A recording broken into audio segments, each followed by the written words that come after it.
é importante ter consciência de que quando acontece um abuso, além desse dano, que é o dano psíquico, tem também um problema gravíssimo, porque um crime foi cometido e a reparação feita por meio da denúncia do tratamento correto desse crime também é um elemento saneador. A gente precisa ter essa consciência de que não vai ser nem o justiçamento que é uma tendência, coloca a pessoa para apanhar, e aí vai fazer, todo mundo vai bater na Aquela pessoa para vingança a coletiva. vingança coletiva. Não é o justiçamento. Nós aprendemos na nossa trajetória social, na humanidade, especialmente em culturas. A brasileira é parte dessas, culturas democráticas, que tem Estado Democrático de Direito e que tem regulamento, tem regra, tem lei. Nós aprendemos o poder saneador da aplicação da justiça. Então, quando isso acontece, é preciso educar claramente as pessoas que quando acontece um crime, tem que dar o nome certo. Crime. Esse crime precisa ser tratado pelo menos em dois aspectos a mais. Um aspecto é cuidar da pessoa que foi alvo daquele crime, seja qual for. A gente está falando de abuso, mas serviria para racismo, serviria para algum vilipêndio, algum dano de natureza material. Ou seja, primeiro, nós precisamos primeiro pensar na vítima e a vítima ter a devida assistência para a reparação. Mas um outro aspecto é o indivíduo que é responsável responder pelo que fez. Essas duas coisas, sem pensar no caráter jurídico, que eu acho que o doutor Igor falará, mas essas duas coisas são fundamentais. E é uma terceira, que envolve a igreja, que é o potencial que a igreja tem, que é como pode tratar essas questões a partir dos referenciais espirituais que a igreja tem e que pode tratar isso sem necessariamente recorrer a essa estratégia escamoteadora, mas dando visibilidade para textos bíblicos que tratam do assunto, que é o que muita gente não tem preparo. Muitos pastores, muitas vezes, infelizmente, eu digo, não tem preparo para tratar desses casos porque simplesmente opta por esse jeitinho. Vamos dar um jeitinho aqui. Chama para conversar no gabinete. Vamos deslocar a pessoa de um lugar para outro. E vamos chegar e vamos tentar mascarar para não criar um problema. Isso vai ser um escândalo. Ou seja, se substitui a vida de uma pessoa que é vítima por algum tipo de reparação que, na verdade, deixa a vítima continuando sendo vítima e tenta ir contornando a coisa de maneira a tentar ajustar uma coisa que é como tentar recolher o leite derramado. Não vai funcionar. Tem que fazer a coisa da forma como tem que ser. Crime tem que tratar pelo caminho, pela via legal. O dano tem que tratar pelo tratamento, pela abordagem, que é multidisciplinar. E assim nós vamos conseguir superar. Parece haver dentro da igreja também, vocês podem me falar, mas, doutor Baia, uma tentativa, às vezes, coletiva nas comunidades de fé, em algumas, de minimizar o impacto negativo do assédio, como se o assédio fosse menos violento. Então, não tem por que dar muita importância. Quando a pessoa vai denunciar um assédio, parece que a pessoa está com mimimi. E como lidar com essa situação e por que isso se desenvolveu na igreja brasileira? Desconhecimento quase que absoluto em determinadas comunidades do que diz a Bíblia. Nós podemos começar dizendo que esses assuntos são tratados na Bíblia e tem referências muito fortes e que nos ajudam muito, que precisam ser lidas de forma devida. Por exemplo, Deuteronômio capítulo 22, no verso 25, fala sobre um homem que viola uma mulher casada. E diz que a punição para esse homem é a morte. E que a vítima, por não ter culpa de absolutamente nada, ela deve ser preservada. Não deve se fazer nada com a vítima. Deve se fazer e punir o indivíduo que cometeu o crime. No verso 28 do capítulo 22 de Deuteronômio, diz sobre um homem que violenta uma mulher solteira, que não foi ainda desposada. E aí existe uma constante que aparece nas leis do Antigo Oriente Próximo, que também vai aparecer no Deuteronômio, que é a constante de fazer uma compensação monetária, que não é mais a nossa realidade. Qual era a compensação? Dar 50 ciclos de prata, está lá no texto, capítulo 22, verso 28. E o indivíduo se casa para que essa mulher porque o casamento era outra lógica de casamento. O casamento também é uma forma de preservação num ambiente bastante patriarcal, de preservação da possibilidade de sobrevivência de uma mulher. Então ela ficava sob a guarda do seu pai, e depois sob a guarda do seu marido, e na morte do seu marido sob a guarda do seu filho. Então, assim ela tinha vida social e assim ela tinha preservação da sua possibilidade de vida. Há um Ou caso, seja, uma mulher vítima de estupro poderia ser comparada a uma mulher repudiada. ela teria dificuldade de conseguir uma boa relação matrimonial, e aí o dote, ou substituto do dote, que é a reparação financeira, e assumir que vai ser casado, e era um dos casos que não podia ter divórcio, na lei de Moisés, isso garantia que ela tivesse a sua vida toda com a possibilidade de uma vida debaixo da proteção de um lar. Obviamente, isso, perceba, isso não se aplica à nossa realidade Claro. hoje. Há um caso que também quase não conhecido, segundo Samuel, capítulo de número 23, que fala sobre Tamar. Ela tem um meio-irmão chamado Amon. Claro. Esse meio-irmão está apaixonado de forma patológica com ela. Ele conversa com um primo. Simei era o nome da irmã de Davi. Então, Jonadab, fala com Amon como ele faria para abusar dela.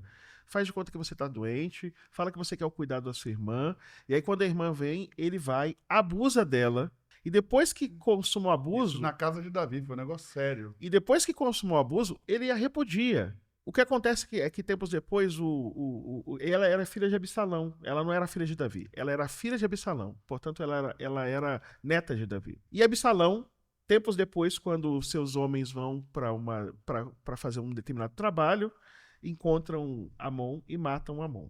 E Davi fica pensando que mataram todos os seus filhos, e aí Jonadab avisa que não mataram todos os filhos. Então existe ali um relato de uma violência sexual detalhado, com essa ideia da conivência entre homens para ensinar sobre como o abuso pode ser perpetrado e a proteção mútua, especialmente entre os homens. Faz questão de dizer da mulher que primeiro pede para não acontecer, depois que acontece, sabendo do seu direito de se casar, diz assim, não me repudie. Porque o segundo traje era ainda depois... as mulheres usavam... Ela ser vítima do repúdio logo depois do abuso. As mulheres vestiam uma roupa longa para indicar que elas eram virgens. E aí ela saiu com essa roupa longa, ela imediatamente jogou cinza sobre a cabeça, rasgou a roupa e chorava. Ou seja, o texto mostra todos os elementos que nós podemos trabalhar. O dano emocional, social, como isso se articula, como a cultura do assédio, a conivência com o assédio. Ou seja, nós temos muita coisa na Bíblia. Eu estou dando 2 exemplos, e só eles. Muita coisa na Bíblia que pode ser trabalhada para tratar desse assunto, e é desconhecido daqueles indivíduos que trabalham. Eu confesso que eu nunca vi em uma igreja uma discussão desse assunto, nesse nível, e embasado biblicamente dessa maneira. Só dizer mais uma coisa, é uma questão de olhar, porque como existe essa lógica de que nós vamos só enfatizar aquilo que nós queremos de fato valorizar, assuntos que não são assuntos interessantes para quem de alguma maneira coordena o que nós vamos de fato enfatizar nas comunidades, acabam ficando como assuntos esquecidos, mas eles estão lá presentes. É porque eles foram selecionados. Então não é acidental que o pastor diga para resolver um problema de assédio num ambiente que é privativo.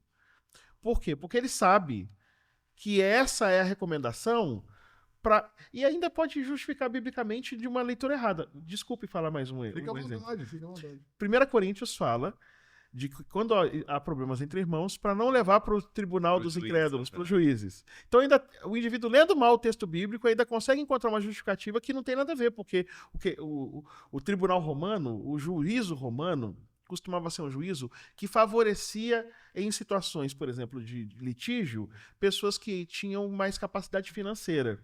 Então, se você leva para o tribunal romano, a chance que há de esse julgamento ser um julgamento que é um julgamento que beneficia quem tem mais recursos econômicos é muito grande.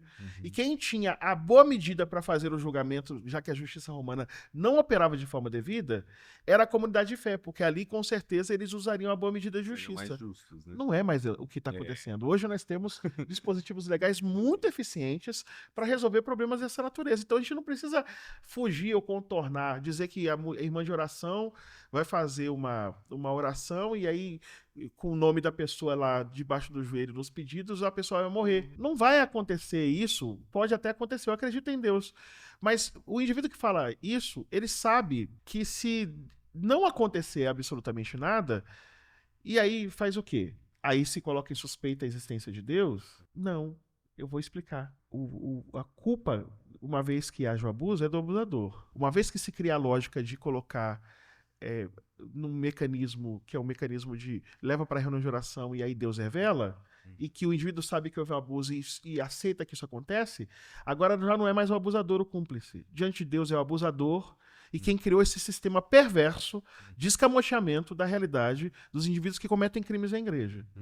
E quem fala isso sabe que isso acontece, sabe que esse é um problema grave, e quando dá esse tipo de proposta, não faz isso acidentalmente. Faz isso porque sabe que uma vez que esses escândalos começam a estourar, isso exige uma mudança radical na maneira como a igreja trata essas questões. E aí isso gerará, por exemplo, a necessidade de pensarmos, por exemplo, o ministério feminino. E aí, num ambiente patriarcal que a gente não quer que mulher faça nada, percebe? Aí não vai se discutir, porque no ministério que tem sororidade, que tem mulheres que podem ajudar a ser um ouvido que escuta, se você coloca mulheres numa posição subordinada, o que você faz é manter a cultura do abuso. Então, a questão da discussão, por exemplo, de ministério feminino, não é só uma questão de ficar olhando a Bíblia como alguém garantista, para usar esse papo.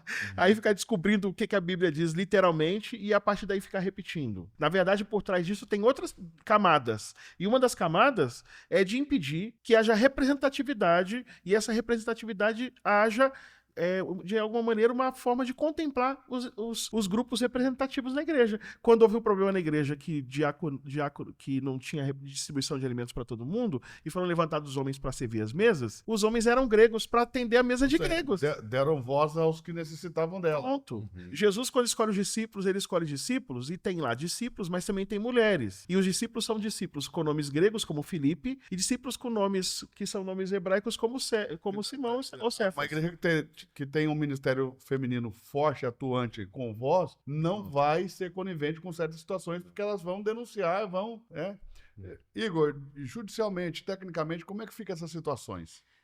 Essa questão dessa fala polêmica, né? Desculpa. Falar primeiramente o seguinte: quando eu vejo alguém publicamente defendendo que se não denuncia o abuso sexual, no meu entendimento, essa pessoa já teria que ser investigada. Porque ninguém vai usar uma rede social ou sua posição de líder para defender que não haja abuso sexual, para defender que se não denuncia abuso sexual. É como ele falou agora. O líder sabe o que acontece. Então, não é uma defesa gratuita, na minha opinião. Então, no mínimo, tem que ser investigado isso aí. Outro ponto é, quando ele investigado para chegar aonde? Investigado, porque, por exemplo, ele está defendendo... Ele pode ter cometido um crime nessa fala ou não? Não na fala, mas alguém que está defendendo que líderes que cometam abuso não sejam denunciados, eu acredito que a polícia tem que investigar por que ele está dizendo isso. Porque ele não está falando de forma gratuita. Em regra, uma pessoa que está defendendo publicamente a não denunciação de um crime sexual, então vamos, no mínimo, investigar essa pessoa. Eles estavam tratando, porque eu acho que E não estou me referindo diretamente a ele, mas a quem defende publicamente. O pastor falou isso, eu acredito, num contexto de um podcast em que falava, se não me engano, de um outro pastor famoso do Rio de Janeiro, que estava passando por uma denúncia de 2 mulheres que estavam denunciando ele por abuso. E eu acho que a partir daí surgiu essa fala polêmica, né? Vamos dizer, uma fala polêmica. E a mídia vai logo lá. Né? A mídia pega logo aquela fala polêmica e já... Eu sei, mas é uma fala polêmica. Eu, por exemplo, não sei ali o contexto, mas a maneira que eu li na mídia eu discordo. Para mim, crime é caso de polícia, não é caso de pastor nem de igreja.